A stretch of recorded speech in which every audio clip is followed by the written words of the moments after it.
Hold on, we're not finished yet. Kids, what y'all got to say? We're gonna keep on keeping on forevermore. Dubuque, Iowa, you ready?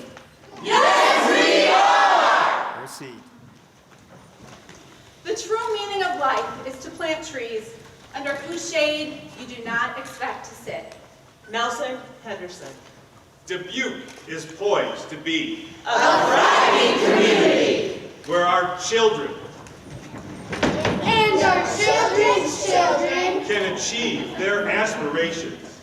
They will achieve these great things because of the strong roots that have been nurtured and established over many years in our community.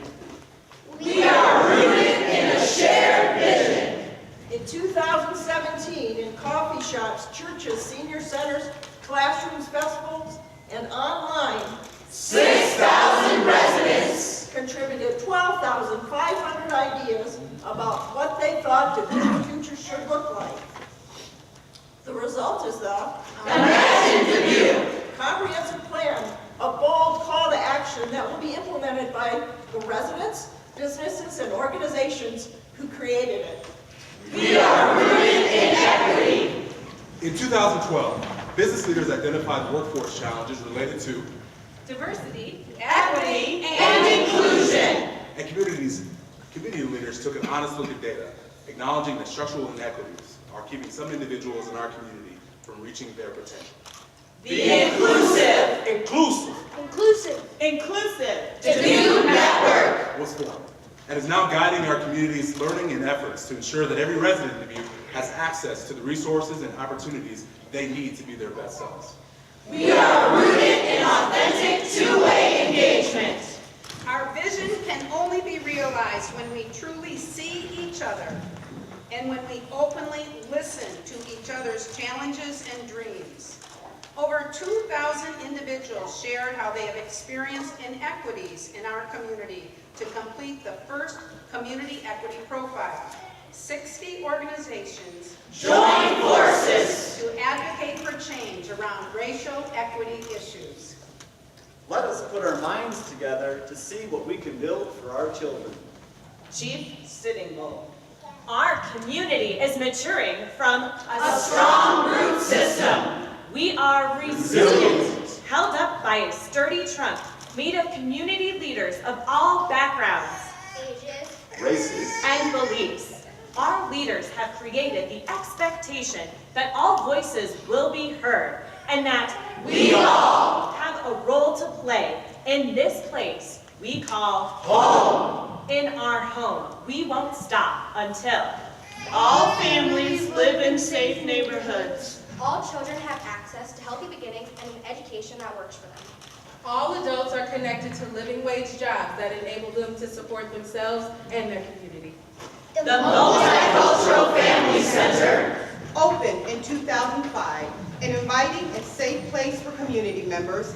Here, people as young as 5 and as old as 90 come together to learn about each other. The young men and women who walk through the doors of The Fountain of Youth. have grown up in generational poverty, and many have a history of incarceration. In just 2 years, mentors have helped 120 individuals examine the poverty cycle in their own lives, gain meaningful employment, and achieve other important milestones like regaining custody of their children. At the Dubuque Dream Center. Youth and families are building on Dr. King's dream of transforming communities by embracing, empowering, and unifying those who live there. Through In Your Life mentorship, students are improving their academic scores, participating in academy sports and performing arts that they can't afford, and setting goals for their future.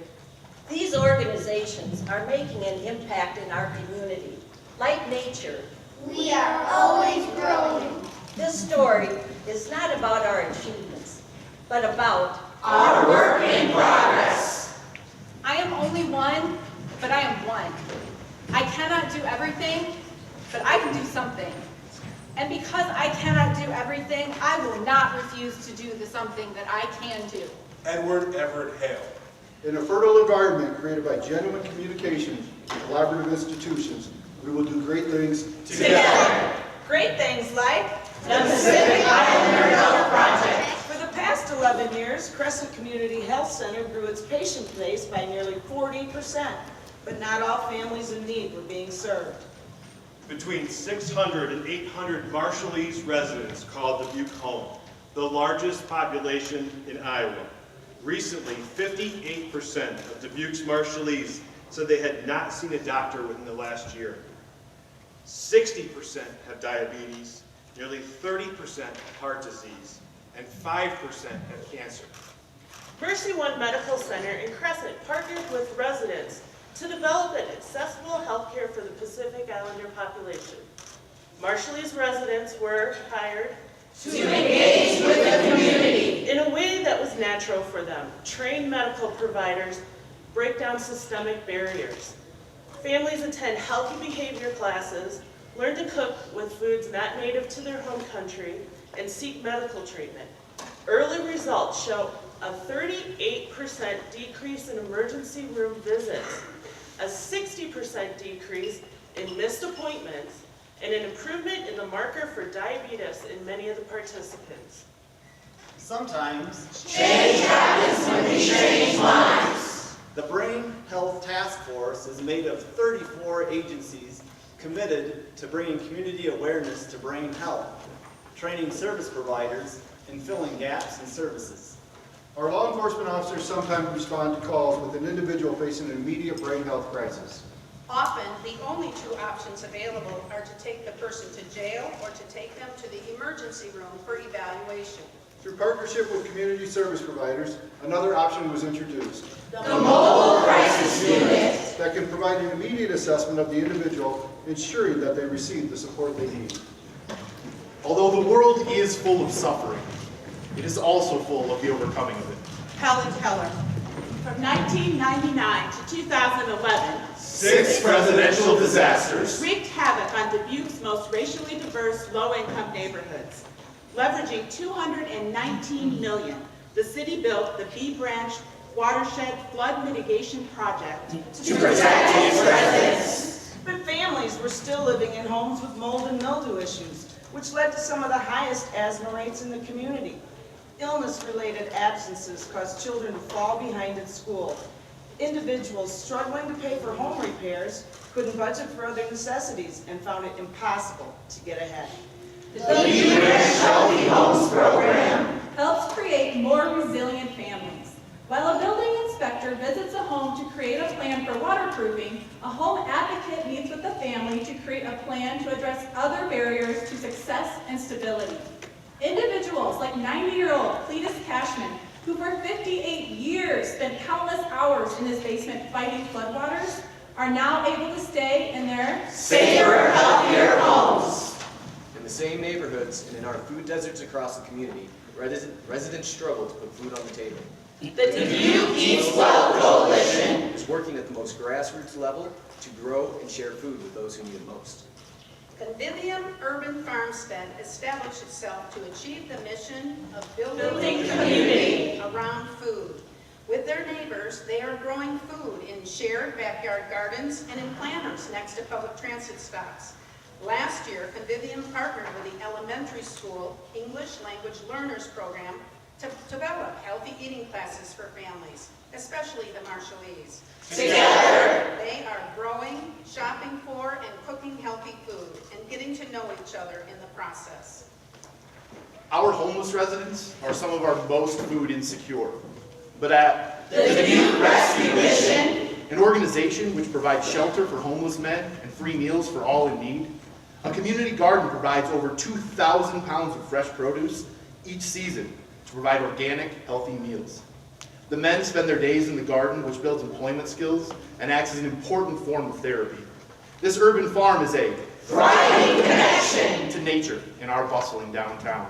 And at the Downtown Farmers Market, the Double Up Food Bus program is stretching the values of SNAP benefits, providing a dollar-for-dollar match to purchase fresh fruits and vegetables for low-income families. Programs like market tours and cooking classes help those who may not have experienced these fresh, healthy items before. It's not one, but many things that prevent us as individuals As a community, from becoming our best selves. So we know there is no one solution that will create the place that we want to leave for future generations. Chief Seattle said, We do not inherit the earth from our ancestors. We borrow it from our children. The seeds planted by our ancestors have strong roots now. We only need To stay grounded. Keep growing together. And reach out. In different